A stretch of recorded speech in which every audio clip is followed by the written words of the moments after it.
Rava Upma recipe.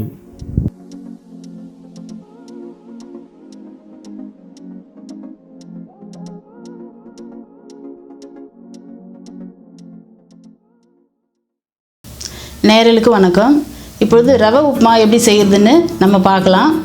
அதுக்கு என்ன தேவைன்ற பொருட்களெல்லாம் நம்ம இப்போ உங்களுக்கு நான் காண்பிக்க போகிறேன். இப்போ வறுத்து வச்ச ரவை நான் ஒரு கப்பு எடுத்து வச்சுருக்கேன். அதுக்கு நம்ம வெங்காயம் ஒரு பாதி வெங்காயம் நான் கட் பண்ணி வச்சுருக்கேன். பாதி கேரட்டு, பாதி ஒரு 4 பீன்ஸு, கொஞ்சம் இஞ்சி துண்டு, கொஞ்சம் கருவேப்பிலை, கொஞ்சம் கொத்தமல்லி, கொஞ்சம் மிளகாய், வறுத்த மிளகாய் 2, கொஞ்சம் நம்ம கடலை பருப்பும் உளுத்த பருப்பும் கொஞ்சம் எடுத்து வச்சுருக்கேன். தேவையான எண்ணெய் எடுத்து வச்சுருக்கேன். அதுக்கு தேவையான உப்பு, நெய் கொஞ்சம் அதுக்கு போட்டுக்கிறதுக்கு எடுத்து வச்சுருக்கேன்.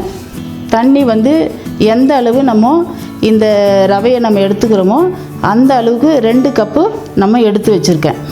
இப்போ கடாய் காஞ்சிடுச்சு. இப்போ நம்ம ஒரு 2 ஸ்பூன் எண்ணெய் நம்ம அதில் ஊற்றிக்கலாம்.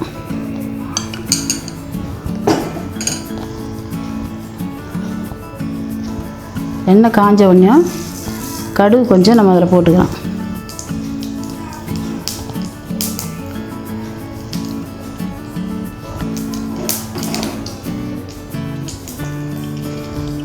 அதே நம்ம மிளகாயை நம்ம அதில் சேர்த்துக்கணும். அப்புறம் இந்த பருப்புங்க இதில் நம்ம அதில் போட்டுக்கலாம். அப்புறம் இஞ்சி போட்டுக்கணும்.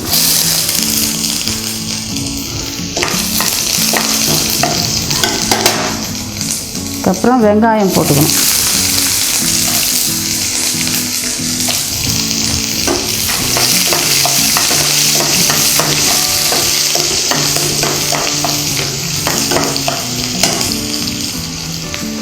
அப்புறம் பீன்ஸ் போட்டுக்கணும். இந்த காயை நறுக்கி வச்சிருக்க காயை 2த்தையும் நம்ம அதில் சேர்த்துக்கலாம்.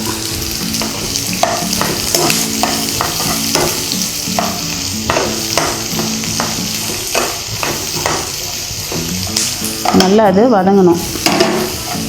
பச்சை வாடை போகிற வரைக்கும் அது நல்லா வதங்கணும்.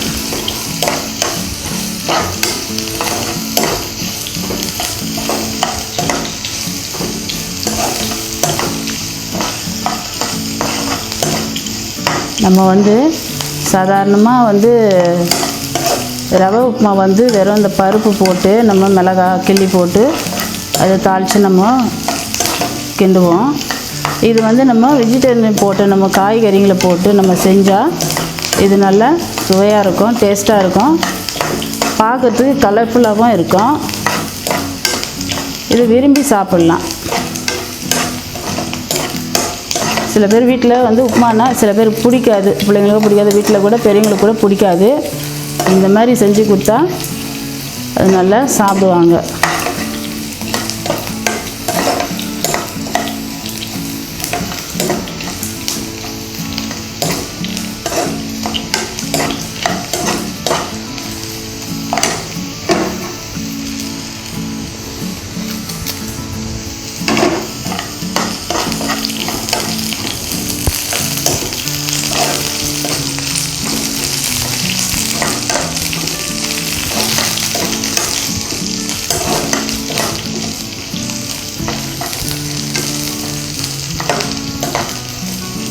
இப்போ காய் வதங்கிடுச்சு.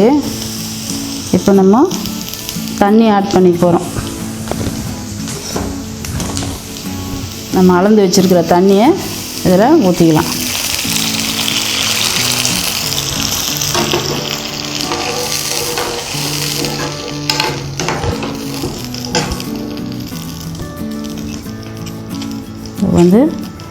தேவையான உப்பு நம்ம இதில் போட்டுக்கலாம்.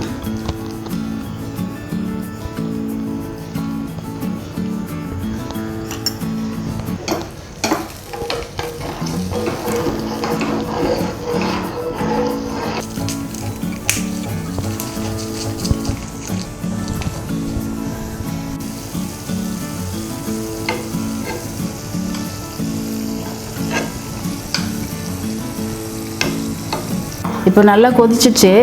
இப்போ ரவையை நம்ம இதில் வந்து கொட்டி கிளறலாம். ரவை கொட்டும் போது மெலிசாக நம்ம கொட்டணும், இல்லைன்னா உருண்டை உருண்டையாக ஆகிடும், அப்போ நல்லா இருக்காது. அதனால் இந்த மாதிரி மெல்லமாக சிம்மில் வச்சுட்டு நம்ம அது கிளறணும்.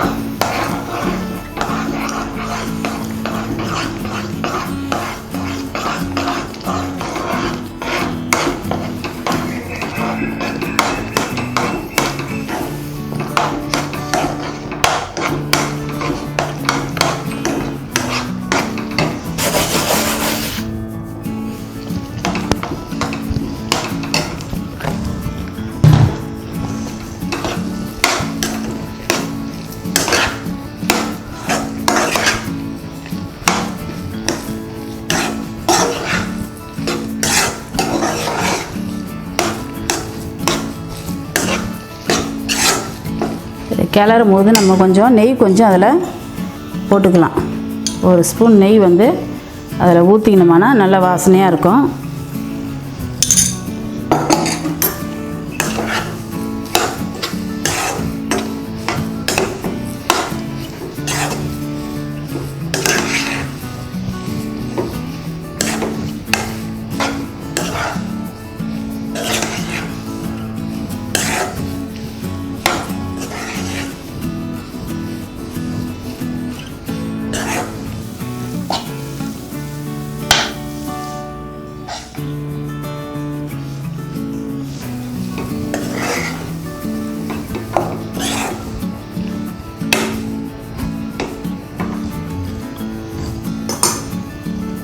ஒரு 2 நிமிஷம் மூடி வச்சோம்னா ஒரு ஆவி போட்டு அது நல்லா நம்மளுக்கு க்ளீனாக வெந்துடும். நம்மளுக்கு